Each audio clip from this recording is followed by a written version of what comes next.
ถึงจะมีปลาแต่ก็มีข้าถ้าไม่มีเธอนี่ผมเป็นไงปลาเจี๊ยบนี่ได้ปลาไง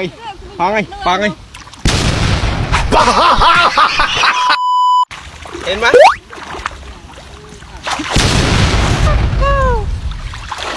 ครับสบายดีทุกคนมื้อนี้พี่เดชสิพาไปหาป่าเนาะไปเอาป่าอยู่น้องมื้อนี้ก็เป็นวันว่างๆมาหาป่าเบิ่งว่าสิได้หรือบ่เนาะเดี๋ยวมาเบิ่งกันเลยว่าสิมานสำใดนะเอามาแล้วครับทุกคนเดี๋ยวเข้าสิลงวัน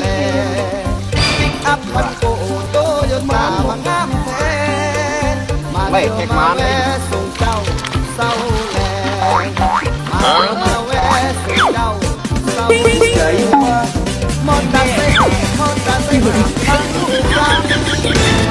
ก็กระครั้งจับตัวจนหัวแดงปิกอัพคันโตโตจนมาแซ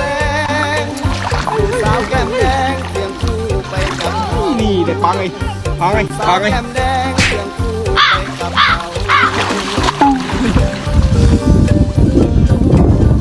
จังหวะนี้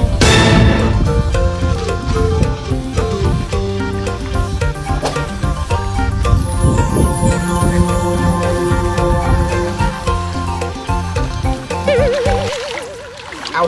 มามือนี้สำหรับใครที่หวานแหบกเป็นมือนี้จะมาโซมาบอกอีกทีที่หนึ่งคือการจับแห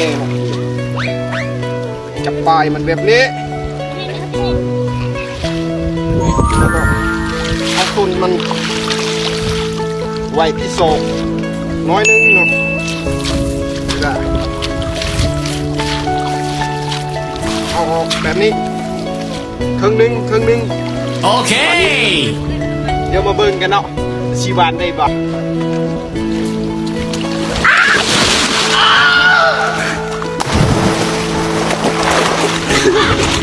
ได้เนาะแต่ว่าก็คือ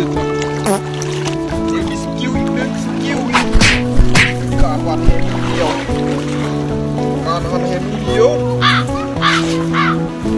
ใส่แบบนี้ประมาณนี้มาดูนะนี่เห็นไหมเดี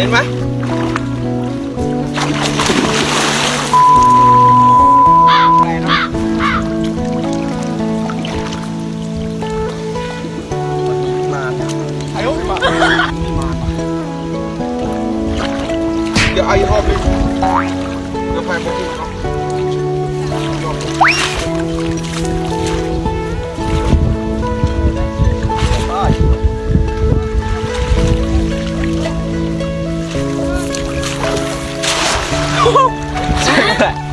ใช่ไหม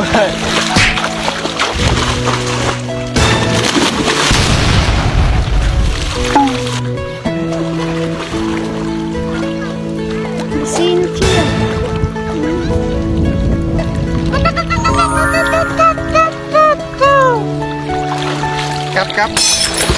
มันต้องใช้อันนี้มันถึงจะใช่นี่ไงนี่ไงมั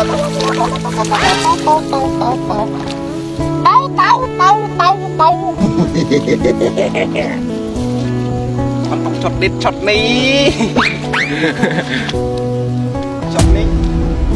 ได้ลูกปาดหรือไม่ได้ตัวปาดนี่ไงถ่ายดูหน้านี่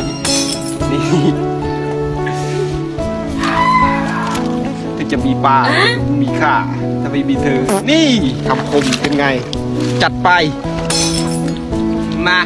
สภาพแบบนี้ดูเละๆเลยมาแกนาวกันนะทุกคนด้วย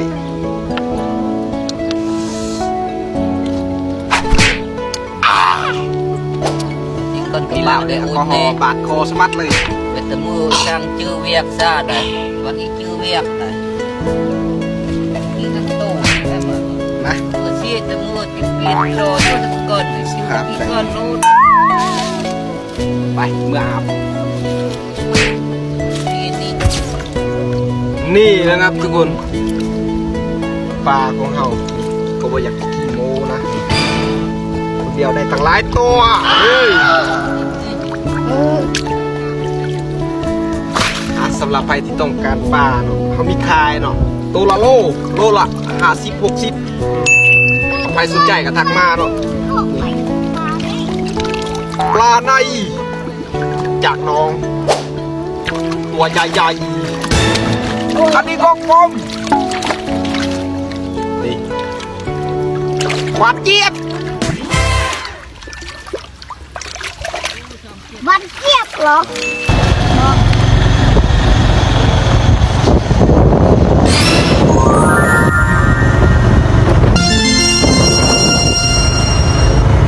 ไปขายปลากัน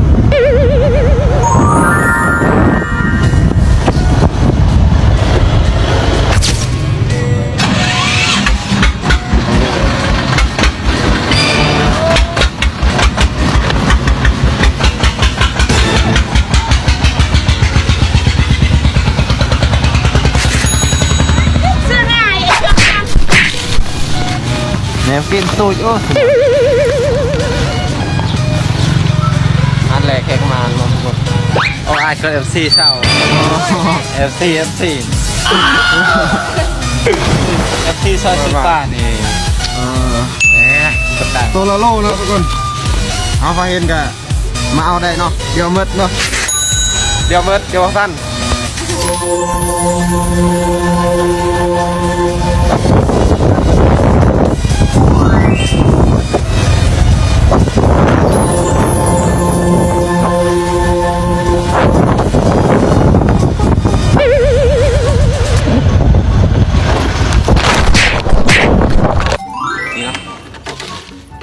เงินจากการขายปลาอย่ามาใกล้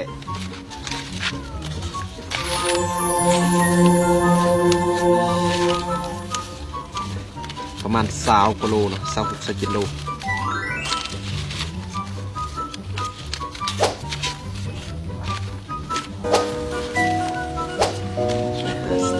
2 ใบนี่ใบ20,000 2 ใบ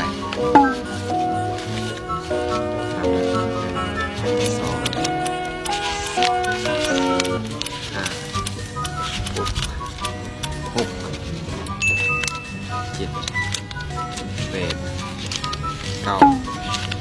10 11 12 13 14แสน40โอเมนล้าน4แสน40 พัน